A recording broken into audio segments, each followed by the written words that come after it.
भी कोई सदकर्म कोई करता है उसका कितना पुण्य मिलता है, स्वयं इंद्र भी इसका वर्णन नहीं कर सकते, ऐसा भगवान व्यास लिख रहे हैं। तो इसका अर्थ है कि आप जितने भी मुझे सुन पा रहे हैं, आप सबके घर में शिव पिंडी शिवलिंग होना चाहिए। जिसके घर में प्रवेश करने के लिए एक ही दरवाजा है, जो एक ही दरवाजे से प्रवेश करते हैं, उनके घर में 10 मंदिरों की जरूरत नहीं पड़ती, एक ही मंदिर उनके लिए बहुत है। हाँ, यदि अंदर प्रवेश करने के लिए रास्ते अलग हैं तो उन सबको श्राद्ध करने की जरूरत पड़ेगी, उन सबको तर्पण की जरूरत पड़ेगी।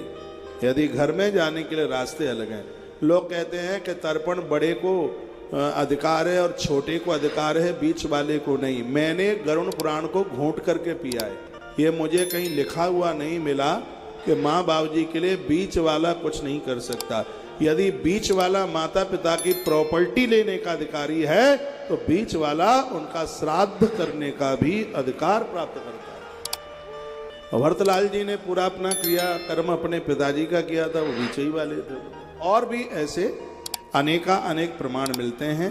मैं इस प्रसंग में कहना चाहूँगा, आपके घर में भले एक जगह है मंदिर है, उसका अच्छा डेवलपमेंट कीजिए, उसको ठीक से उसको बिल्कुल व्यवस्थित कीजिए। मंदिर हमारे संस्कारों का एहसास कराता है। और ये मैं निवेदन करूँगा, जिसके घर में नित्य भगवान का पूजन होता है उस परिवार को प्रत्येक दिन 10 अश्वमेध यज्ञ करने का फल प्राप्त होता है।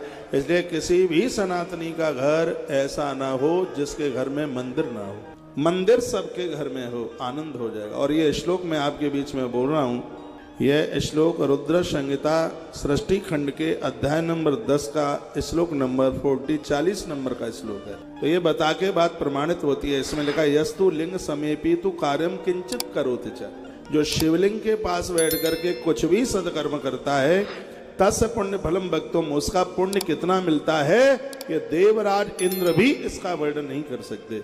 इसलिए हम व्यासपीठ पर शिवलिंग रख करके कथा सुनाते हैं, क्योंकि एक कथा सुनाई गई अनंत गुना फलदायी हो जाती है। ऐसा नहीं है कि प्रवचन आपको ही सुनाने के लिए इसके ऊपर हम ना चलें।